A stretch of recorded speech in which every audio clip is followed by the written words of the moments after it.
Yes, big time thankful. It's really awesome to get that onto the YouTube channel and expanding that. So welcome everybody, delighted that you're here.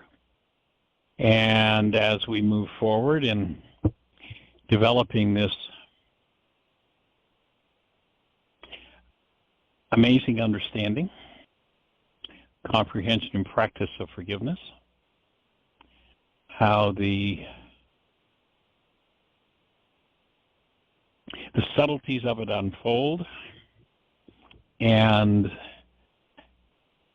a sense of knowing that comes with lightening the load of hostility and fear, to me is profoundly powerful and profoundly important. And so we're blessed. This conversation's, we'll be soon, into our 14th year. So it's been a very long conversation. Pretty much an hour a day, 5 days a week for 14 years.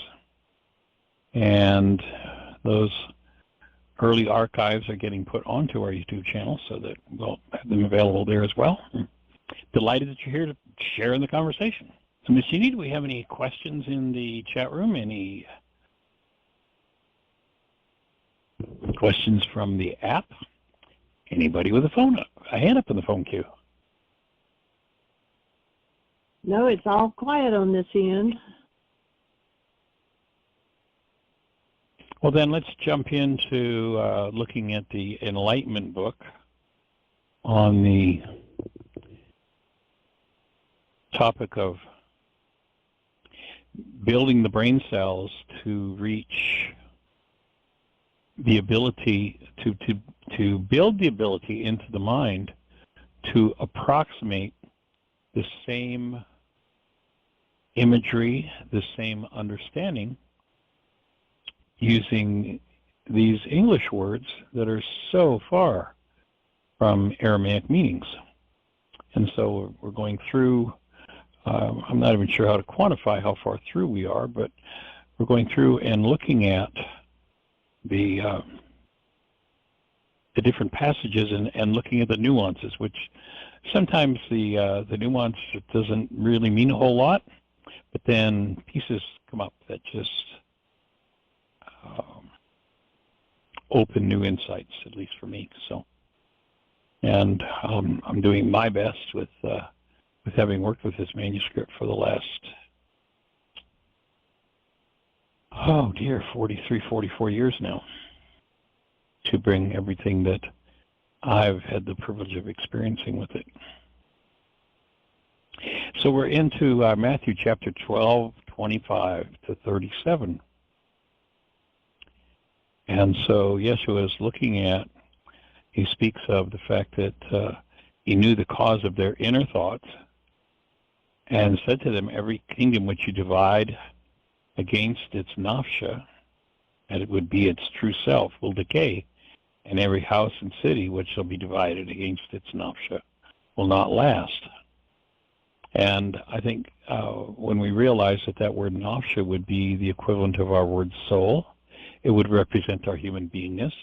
It would be a word that if we were to be asking the question, hold the newborn child, tap into the essence of the newborn, Napsha in Aramaic would be the sum and substance of the state of being, a human being. And he even uses the example of if Satan expels Satan, he's divided against his own Napsha.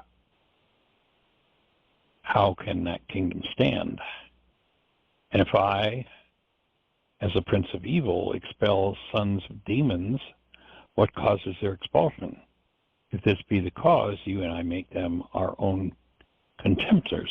And if through force, and here it's using the word Rukha, remembering that Rukha de Kudsha is that feminine elemental force, and that word Rukha alone represents each of the elemental forces, air, earth, fire, water, coming from the Creator. If I'm expelling demons, the heavenly state is drawing near to you. In other words, if those mind structures that produce sensations or emotions based in their quality of hostility and fear, those things that are, remembering that the word evil relates to the word sin in Aramaic, and they're archery terms. So in Aramaic, the word sin, if you were on the archery range and fired at the bullseye and missed the bullseye, the scorekeeper would yell sin, and if you missed the target altogether, the scorekeeper would shout out evil, missing the target altogether.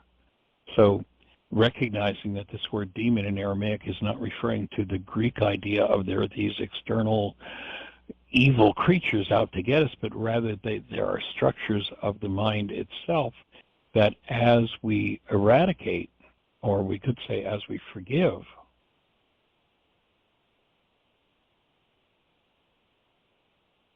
these energetic structures, then we come closer and closer to this heavenly estate, which more properly could be translated as the community of love.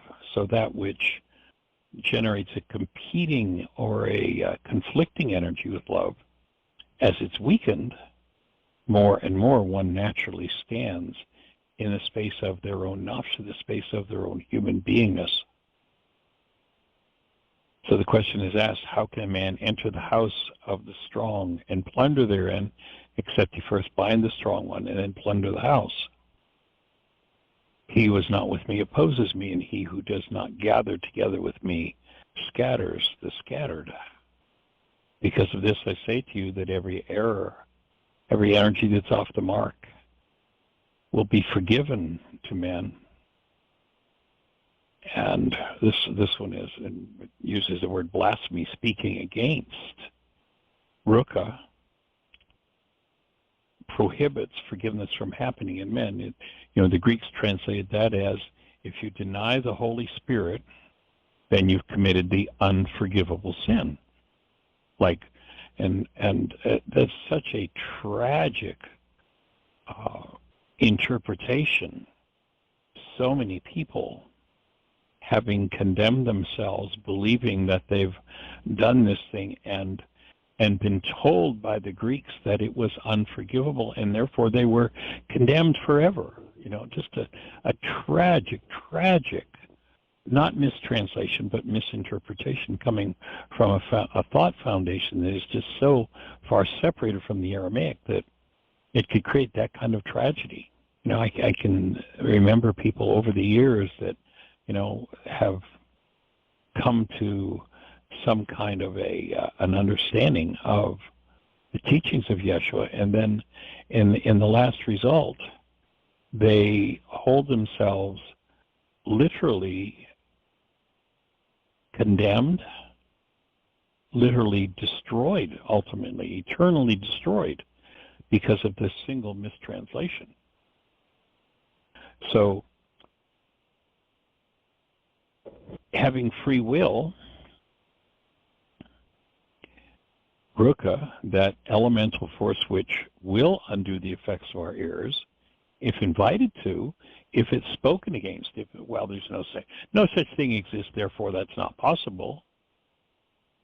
To understand that what they were saying in Aramaic is that if you cannot invite the elemental force that will undo your error to do it, then you are stuck in a place where it can't be done. You're stuck in a place of unforgiveness, not unforgivable.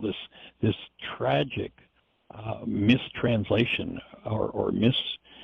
and really it isn't even a translation, but a misinterpretation of forgiveness, that it's got something to do with some authority letting us off the hook, rather than the fact that there's an internal force called in Aramaic Rukha that will undo those energetic patterns.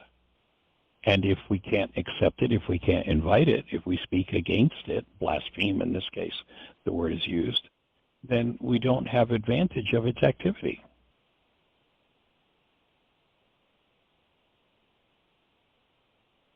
How can a man,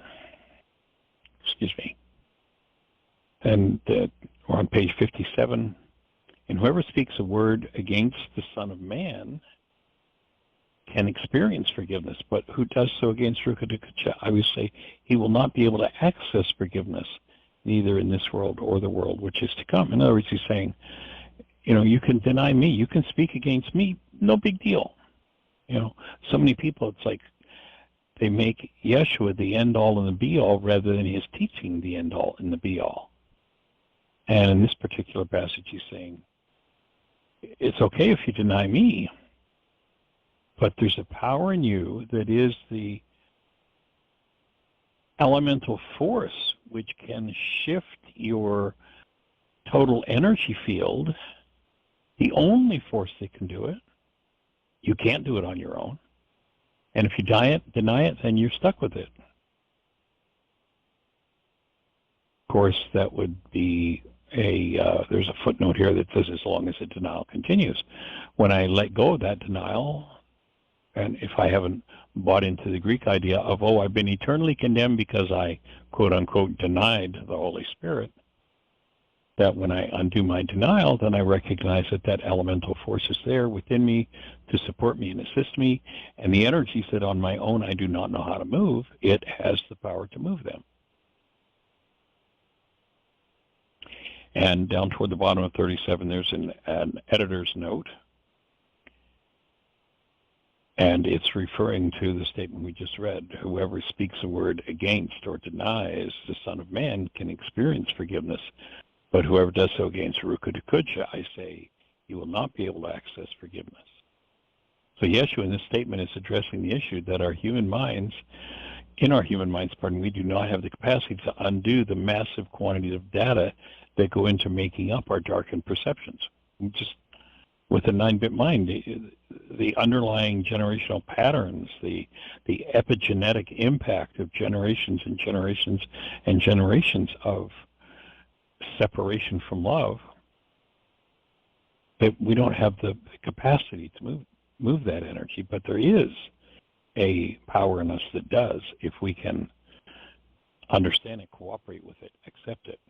So unlike the apparent threat that appears in the Greek rendition of this passage, that there's an unforgivable sin that's committed, Yeshua points out, for us to experience the release and benefits that forgiveness provides, we need Rukha to be active in us. So Yeshua taught of this, in an Aramaic, Rukha, this elemental force, feminine elemental force, and these are the same words that were used when it says, not that God sent out his spirit in the creation story, but that the Creator sent out his breath. That it is, in fact, this elemental force is the breath. And you'll notice when people are in trauma, the first thing they do is lock down and hold their breath. They're denying the movement of that which would release them from whatever it is that they're hiding from themselves. So Yeshua points out that for us to experience the release and benefits that forgiveness provides, we need Rukha to be active within us. To be against Rukha is to disallow the activity of Rukha in us. If one is unwilling to invite the activity of that elemental force within themselves, it is not possible for forgiveness, the massive processing required, to take place. Just to me, this is perhaps one of the most tragic mistranslation.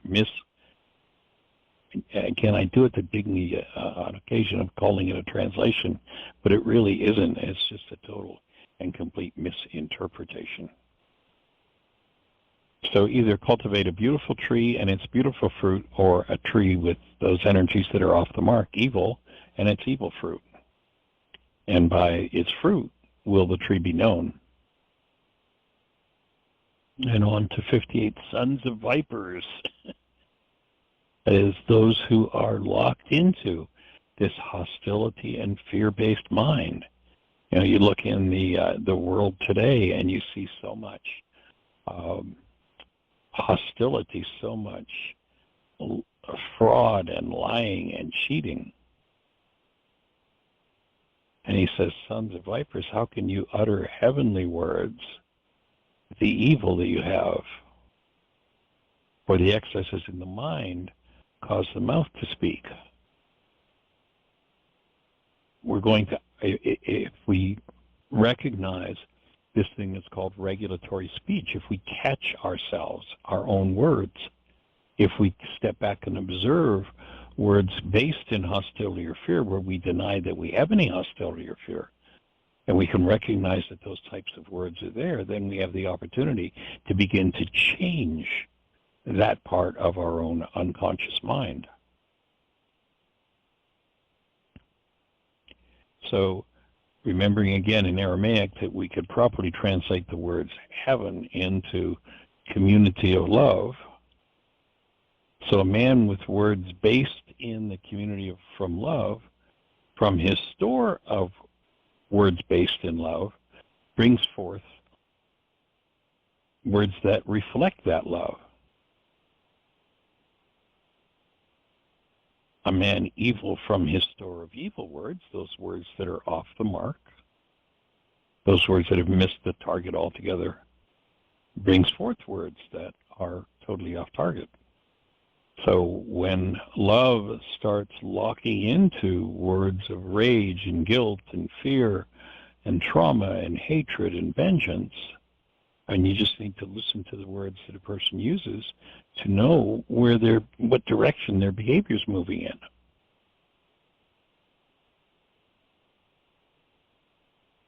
And he says, for I say unto you, for every malicious word that is spoken by men, they shall be answered for on the day of condemnation. I.e., when they spoke of, or he spoke of the idea that Judgment Day is at hand, many were like playing this game, well, off in space somewhere at some later time where, we really don't even have to deal with it. They called that Judgment Day. But what he said is, no, it's at hand. Like, what's showing up in your life today is your judgment. If you are trapped in resistance, remember in the Aramaic, the word Satan means the resistor, one who misleads. If you're trapped, and my offering is today, most people are locked into, literally, in the Aramaic sense of the word, being trapped in Satan.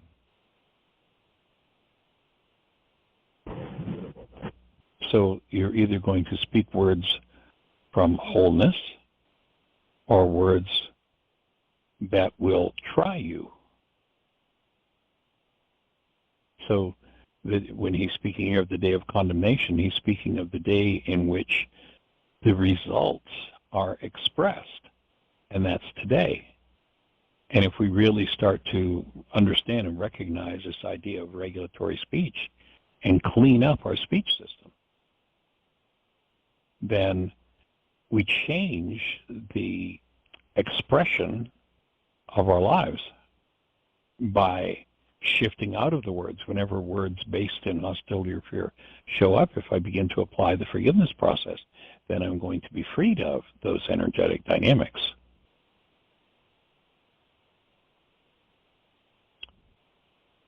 And then to page 59, and let's just check in. We're at about the 20-minute mark. So, Ms. Jeannie, do we have anybody in the phone queue with a hand up? Anything happening with the chat room? Is this fitting? Is this making sense for everybody? Questions, thoughts? If you're on one of those stations where we can't see you, our calling number is 563-999-3581.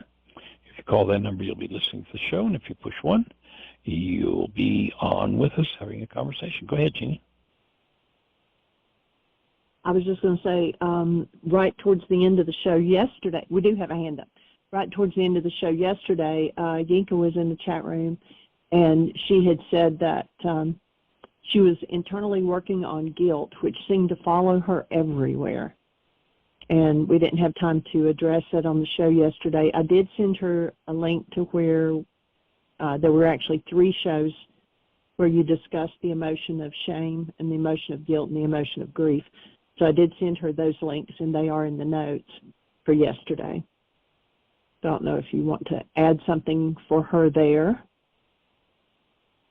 Well, when we come from, and Yinka, you've shared in the past on the show and in our processing work, some of the family dynamics that, if I understood correctly, were pretty tragic. And it would be difficult to be raised with those kind of energetic dynamics and not be impacted by them. And so, when I tap into, when I watch what you're doing and what you've done, and this space, what we were just talking about here, the coming from that space of wholeness, from wholesomeness, that you don't live up to it perfectly, I would offer would simply be the fact that you have some generational dynamics that still need to be forgiven, as most of us do. And so my input on that one would be to just be gentle with yourself and make sure that the words you use towards self, the thoughts you think about self, the thoughts that you allow to make up what you imagine is self, that they are words that are based in gentleness, caring, and love, because that's what I get you are. And yeah, from the description of some of the family stuff that's gone on, you're probably hauling around a load that's going to need to be cleaned up. And I would just be careful how deeply you take that on when it comes up, and own it. And when it comes up, to recognize, oh, here's another piece of my puzzle. Here's another family dynamic that is unlike who I am and what my life is about. And step into regulatory speech about yourself that's based in honoring yourself and cherishing yourself. And so that would be my input in that regard. And then, the next piece of hostility or fear that comes up, well, there's your next worksheet. Great. Next piece of work. And rather matter-of-factly, when you recognize something like that is there, rather than falling into it, owning it, making it part of yourself, recognize that, yes, it has been part of a persona, remembering that the Greek word persona comes from a root that means mask, and that you free yourself from that mask. That would be my input, because the mask that describes some of the family dynamics that you've lived through is not who you are. So that'd be my thoughts in that regard. And we've got a hand up, sweetie? We do, and it is Miss Susan, 610. You're on the air. Hi, all of you, and I don't Hey, know young where lady, to welcome. begin. Hey, well, first, feedback on what you're doing with your reading. You just came onto the subject that's been puzzling me for a long time, and that is, here you have Cool. generational aberrations, generational malfunctions, whatever it is. Right. And finally, I got it, that we're not responsible in fixing or knowing about all that, but Rukha can take care of it, sort of like the way Jesus, by the lore of Christianity, rose. He gave himself for our sins. That's the same sort of idea, and maybe it isn't, and you can correct that. But it starts with an assumption that we are sinful or missing the mark all over the place, and maybe we are missing the mark all over the place. But, sorry, I'm eating a piece of popcorn. That might sound loud. No. Okay. Do you want to just say something before I try to make that intelligible, what I just said? Well, my take would be that, and it was interesting when in the support group you had today, one of the people was talking about not identifying with the ego, and to recognize that we all carry energetic dynamics that reflect generational patterns that aren't who we are. And some people, to greater and lesser degrees, build a self-identity out of those generational patterns to the point where they come to think of themselves as this persona, as this mask presented by carbon-based memory. And that's the self, if we've identified with it, that Yeshua says has to die in order for us to live. that we have to be freed from it. And to me, that would be the application of forgiveness each time that a piece of that comes up, rather than, taking it in and going, oh, look at what I am, look what a terrible person I am, or what have you, whatever the dynamic is. Yeah. It's just to recognize, oh, here's another little piece I can get rid of. Bing. Yeah, I can remember when I functioned out of that, and I knew it wasn't right, but I did it anyway. And so rather than hanging on to it, I'm going to look at what the goal was that was going on. I'm going to cancel it. I'm going to collapse it. I'm going to turn it over and let it go. Be finished with it. Yeah.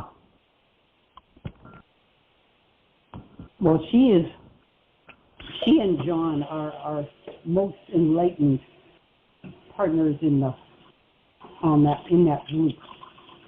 She often says things that I know to be true, but I'm not there yet, and so I get good and mad because it's like, for me, it's premature enlightenment. For her, she's already there, or she's mostly there. So,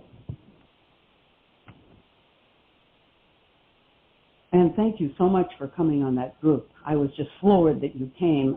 I'm sorry you had to leave. And I worried, I have to do a wake-up sheet on this, I worried that the group wasn't as good as last week and you weren't going to ever come back. I'm just telling you. Well, no, we had Arya today, and I had a little bit of space. I'd like to drop into it, and I will do that from time to time. I'd love it. And you don't have to announce. You can just show up. I'll do it. Love it. Great. Everybody, I got good feedback from, well, 2 of the women weren't there. 3 of the women weren't there. Naomi didn't come, and now I remember she said she had her whole family with her on a vacation. Mickey couldn't be there. Mickey loved it. Kim said an interesting thing.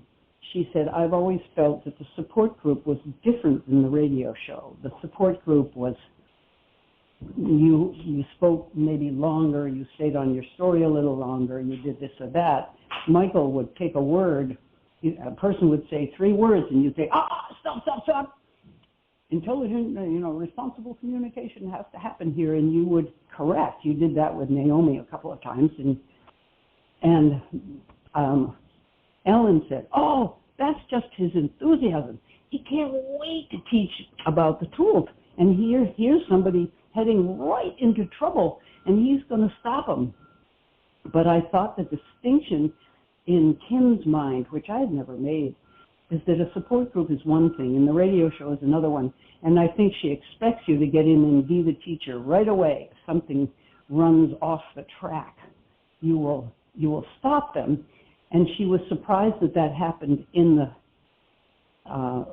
the support group, and she's feeling very tenderly toward Naomi, who's doing the work of a gigantic angel for these adopted children. Oh, yeah, huge. And she wanted to run interference and say, hey, wait a minute, let her finish saying what she said. And then I said, well, it might be a wake-up sheet in there for you on being interrupted. She said, oh, there definitely is. So it's all good, in other words, Michael. Cool. Yeah. Yeah, for me, the whole bottom line is to bring the mind closer and closer into alignment with truth. Yeah. And if I'm starting to speak something that's going to cause my perception to veer off into a fraud, the sooner I can catch it and correct it, the sooner I'm going to be able to get to the truth of it and be freed from it. So that's kind of why I'll jump in rather than, if somebody's, if we miss, my take, if we miss the little fraud that happens at the beginning of a story, and we don't correct it, the whole rest of the story rests on fraud, and therefore we're not going to get the benefit we can get out of it if we can bring correction to this error here in the beginning. Then the whole of the story as it unfolds, or the work that's being done, is going to be more profoundly useful, would be my take. I do as agree. Opposed to, and And, one of the things that I'll often announce, I don't know if you remember at the intensive back in 2019, but one of the announcements that I make at the beginning of an intensive is, by the way, I'm not the least bit interested in your story. Oh, yeah. Here we've got 50 people in the room. Guess what? We've got a 16-day intensive going here. We could start with person one's story, and for 16 days we could all tell our stories, and then we'd all go home with our stories intact. It's not about the story. It's about where do I need to interrupt my own story the sooner I can catch it, or can I support you by interrupting your story and have you with willingness go, oh, okay, here's a correction I can make. Then the whole story shifts more toward truth. Right. Got it. And I thought she was very graceful at receiving it, and I think got the benefit of it. Oh, yeah, she did. I haven't talked to Naomi, but as facilitator, I can always say, hey, wait a minute, Michael, there's one more wrinkle in that story, and she'll be quick, but there's something you need to know. And then she told about how Tatum, her little adopted daughter, was blamed for the death of her infant brother. And you took that right in and you ran with it. So that was good. That was the part I wanted Naomi to tell you before you jumped in with your correction of something she said. So I got protective too. I think it came out fine. I mean, if you don't mind being interrupted once in a while. Not in the least. I think the whole thing was a perfect flow. And hopefully she got some relief from the courage of adopting a child with that kind of trauma.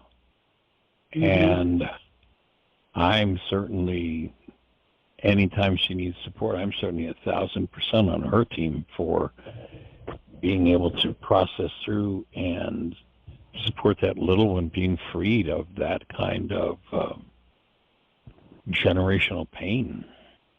That kind of trauma. It's like, oh my God, right. Couldn't be much worse. Yeah, I agree. So the other quick thing I wanted to report is I just got a text from Luke, who is not available right now. He said, wow, that wake-up sheet really helped. I felt calm for the first time in months after doing it. Thank you. And he wants that to come to you, too.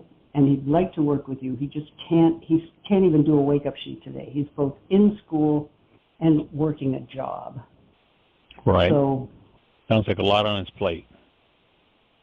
I would probably just too much. Yeah, well, of course, busyness, that's one of the drugs. When he gave up alcohol, oftentimes we give up one addiction. We take on some sub-addictions that help us to cope with things. And the fact that he's gone headlong into doing his work and cleaning up his mind and his life, that's pretty awesome. And I certainly want to be on his team for recognizing the awesome gift that these two young people are giving each other in what they're showing to each other and the opportunity they're giving each other to free themselves of trauma. That that truly that relationship that shows him all of the hell that he's got inside of himself and doesn't want to deal with, that life has given him a partner that shows it all to him. And if he can just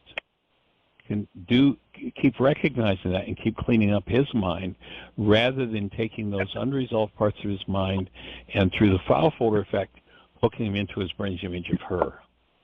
Right. For me, that's the thing that destroys relationships. Is if my partner resonates something in me that I want to blame, that I don't want to be responsible for, I'm feeling it, but I want to say, you made me, whatever this is, then I hook that trauma into my brain's image of them. I relegate that trauma to the unconscious, and forevermore, in their presence, whatever that irritation, whatever that pain, whatever that upset is moving in me whenever I'm in their presence.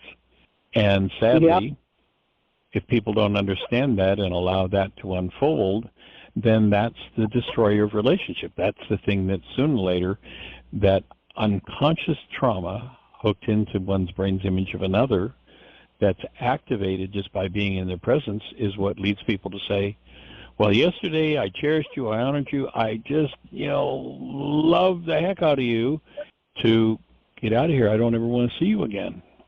Right. And that scale is tipped. And so to keep that opening, and so I'm delighted to hear that he got that kind of softening and is getting a hold of that, because it sounds like a relationship that maybe, has the potential to be a truly uplifting and wondrous relationship for them.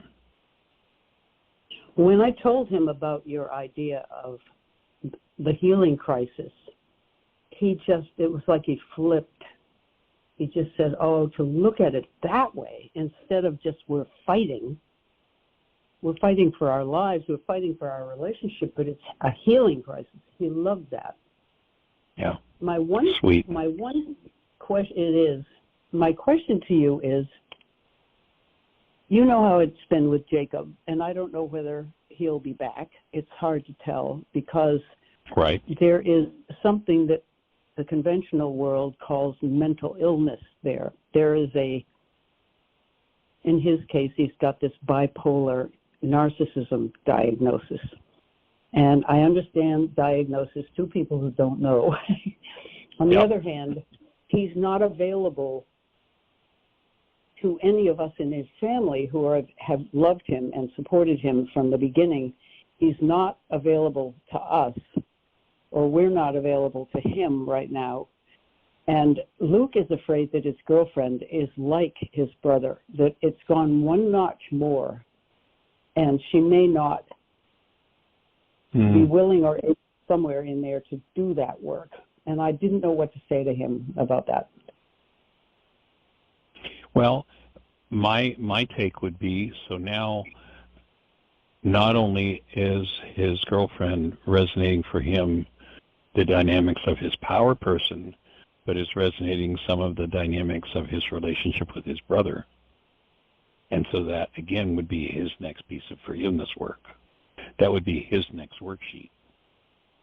And what would that worksheet, what would that worksheet look like? Well, if I were him and I were doing it on my brother, it would look like, my goal for my brother is to be able to understand how we care for him and to get free of this compulsive narcissism. And the fact that that goal has never been fulfilled or canceled, when his girlfriend resonates the pain, that the unresolved trauma that he has around his brother, if he'll do that worksheet with her as the object of attention, then once again that construct in his mind will be collapsed and he'll start to get free of that. So it's not just, the power person dynamic that's going to be aroused in relationship. It's any issue that one has. And so to keep coming back to, so it sounds like perhaps he's developed just to theorize a little bit, a fear that his brother is not recoupable. And if he transfers that fear through the file folder effect to his file in his mind on his relationship with his girlfriend, then that's going to tend to deteriorate the possibilities in that relationship.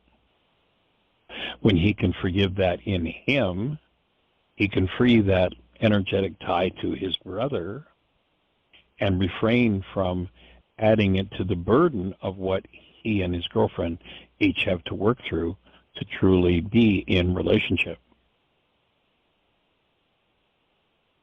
Does that make sense? It does make sense, and I will suggest that to him.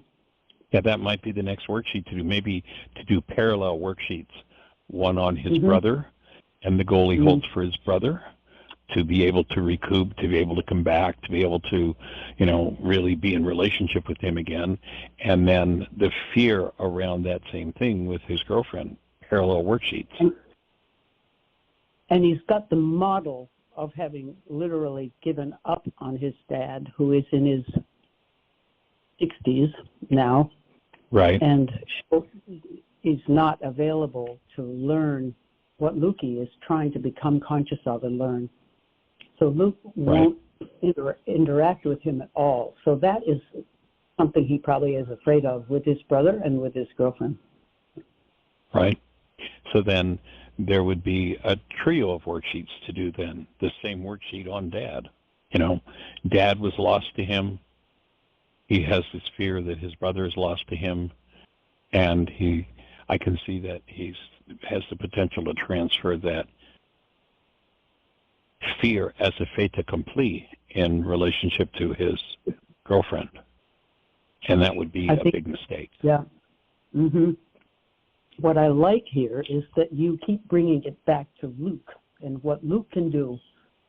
It doesn't say anything about the girlfriend, but when Luke gets well enough, he'll be able to decide what the next steps are, whether staying with her or not. But that's nothing he can think about now.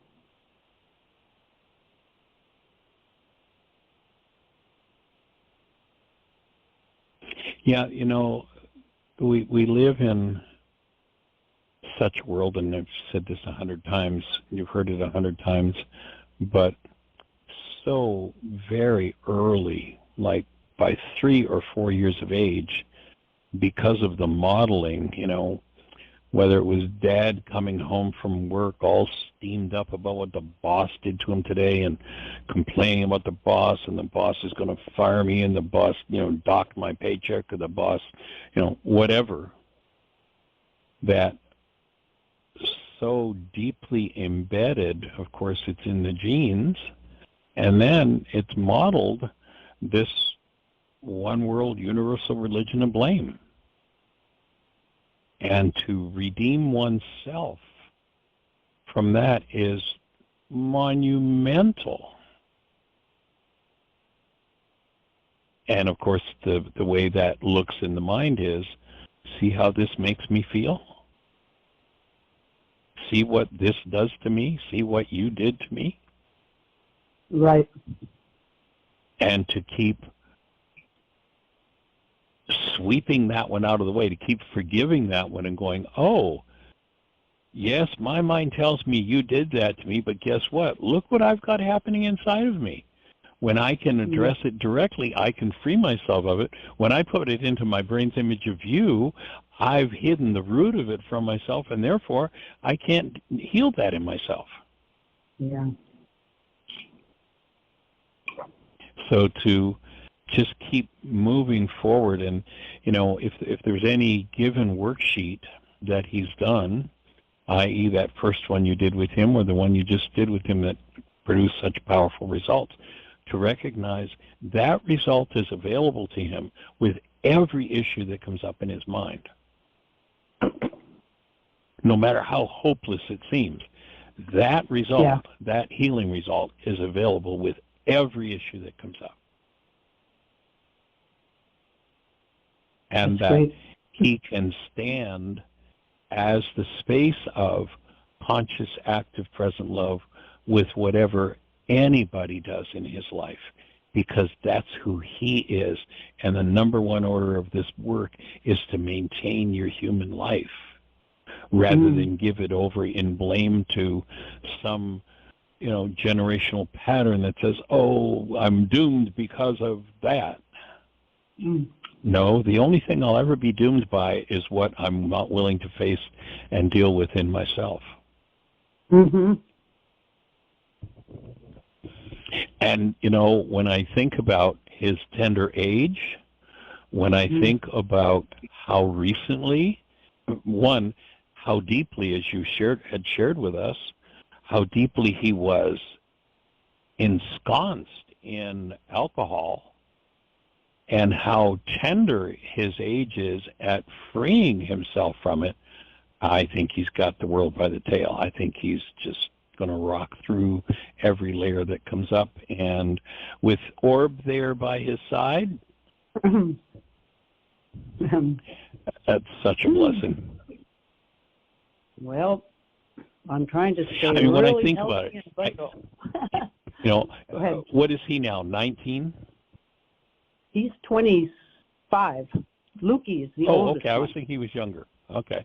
So 25. No. I think about, like at 25, I had just been introduced. I was actually in the insurance business, and there was a fellow who was married to the, let me think of the relationship. My boss had a girl that worked for him, and her husband went to a workshop based in this kind of thinking. Mm-hmm. He went because his employer forced him to go to it. Mm-hmm. And he came back from that workshop, and it was a weekend kind of thing, and he's like, I just went to this crappy weekend workshop, and he told me a little bit about it, and I went, I've got to be there. I've got to do that. He did not like it at all. So to have 2 successful worksheets under my belt and freedom from addiction, I mean, he is so far ahead of the game, and to have someone with your kind of support stepping in, someone he trusts as deeply as he trusts you, it's like, God, I sure wish I'd had that at 25. How different so much would have been. Instead of having to work through it piece by myself, to have someone like you there to hold the space, to be the space, to mentor him. Oh, geez. Well, it's a total pleasure, because his dad, difficult though things were, his dad is brilliant, and Luke is brilliant. So he gets stuff really fast. Yeah. Well, to harness that brilliance in the service of being, which it sounds like he's doing extremely well, is monumental to be doing that at 25. I sure wish I'd had the brain cells for doing it. Me too. Isn't it amazing we got as far as we did without getting dead in the process? It is. Oh, golly, you're not kidding. Yeah. To have survived it, for sure. Yeah. Quite amazing. So tell him that, there's another person out here standing with you right in line in support of him. That's just awesome. And hearing how he's taken it and going out into the world with it and giving it to other people, it's like, yes.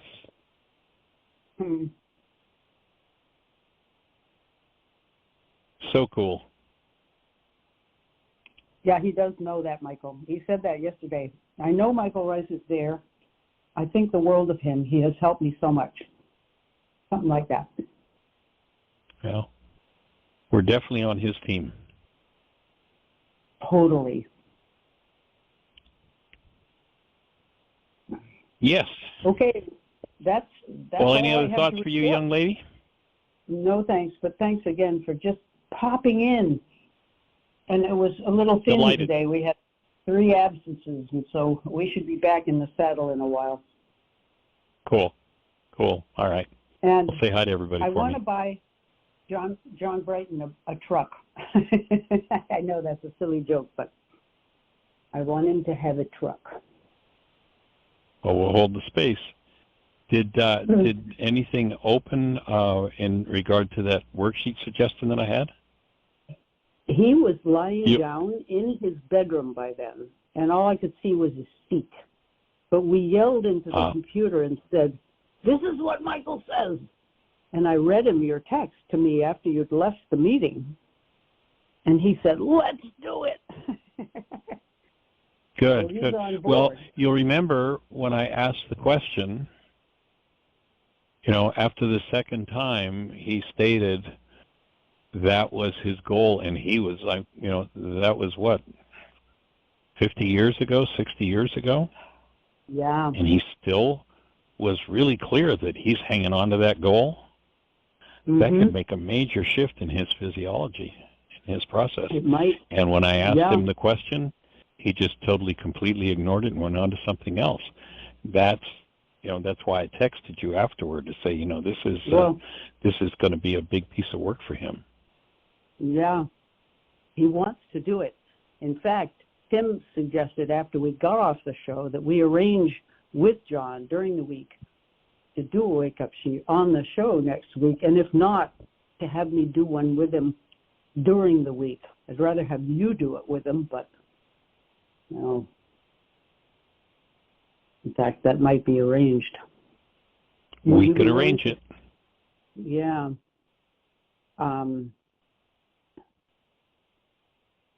Let's talk about that. That's a good idea. Okay. Well, we'll put that out there. Maybe he'd come on call into Mind Shifters, and I lost we you, could Michael, do that. all of a sudden. Can't hear you. I don't know if you can hear me. Really? Strange. There. That happened yesterday, I heard a little. Yeah, you came back, so here you are. Yeah, coming on the radio show, it seems as if there's a little resistance there. I know he is just there alone in his apartment. But right. I don't know if you picked up anything about that. Maybe it's because Not in particular. Okay. Might be that it's just a little more public, even though I said this is not public. This is a community of friends, and we're all working together. There's no public about it. Yeah. Well, the fact that as he processed what was going on with his back and went right back to that memory and his upset toward the guy that interrupted his goal, tie that in with the Sarno's definition of back pain, unconscious rage, and that may be the unwinding of it all. Wouldn't that be great? Yeah, it sure would. Well, it was such a direct connection that he made, like, instantly. It's like, yeah. So, we'll hold the space. Okay, Michael. Thanks a million. All right, dear heart. You have a blessed one. Thanks. You too. Okay, bye-bye. Bye.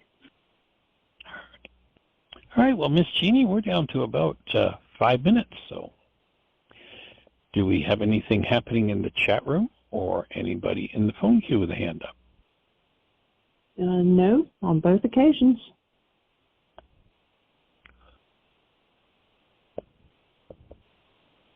Well, then let's go ahead, sweetie. A hand just went up. Oh, okay, go for it. Let's do it. Sunny, you're on the air. We got about 4 minutes. Yes, go for it, young lady. What's up? Can I thank you enough, Michael? Amazing. Delivered the link that you so graciously made available to the group, and was able to send the radio show from yesterday to the persons, and the one in particular toward the end of our conversation was very, very well received. And today at 4:17, we'll get that presented to the group in totality. He's completely humble and owning it and accepting it in the process in this large group of people that really, truly love each other.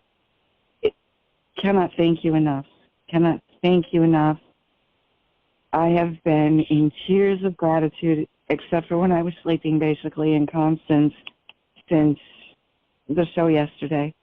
And it's moving so many people. Cannot thank you guys enough, your entire team, Jeannie, all of you, all your callers, people that are doing the work. And I don't know how many are actually putting pen to paper yet, Michael, but the message is very clear, and they don't Sweet. hit their mics and communicate. They're very closed mouth, but the results are very obvious on the effect that you and your work has had in the world. Thank you so much. Cool. Well, thank you for saying thank you. And I think you now know how to get to the archives from that link that I sent you, that picture. And remember, there are 5,000 more links, 5,000 plus more links like that one, with every kind of topic that you could imagine. So, yeah, in it's our all team, there. they It's all dig there. around. Yeah, we've got Nina, Joe, and a couple of the girls. They're digging around in there, and they're bringing your stuff up, and what's conducive to the energy, and we just kind of get a feel for what's happening collectively with these hundreds of people that are in and out all the time, and just collective consciousness and riding that wave, and just giving them the food they need, Michael. And it's such a celebration for this, what's happening in the world right now. People are really, really open and receptive to the gifts that you've worked all your life to give so much more freely than ever before. It's not the best kept secret any longer. It's getting out there, and they need you. They need us. They need every one of your listeners, Michael. Sweet. Well, we're here to do the job, so any way that we can get it into their hands, that's what it's all about. Exactly. I encourage anyone listening, share it to the best of your ability. Share it as subtly or however you have to. Being about it, starts the questions or the conversation. But, yes, please, please, please. They're ready. They need you now. Cool. Thank you, Michael. Awesome, young lady. You have a blessed one. And again, thank you for saying thank you. And beyond that, everybody, we'll breathe with you and just join in physiology softening, opening the space where we truly have the ability to function as the created essence we are, as conscious, active, present love, and joining you in taking that to all the world. Thanks for being here. Blessings.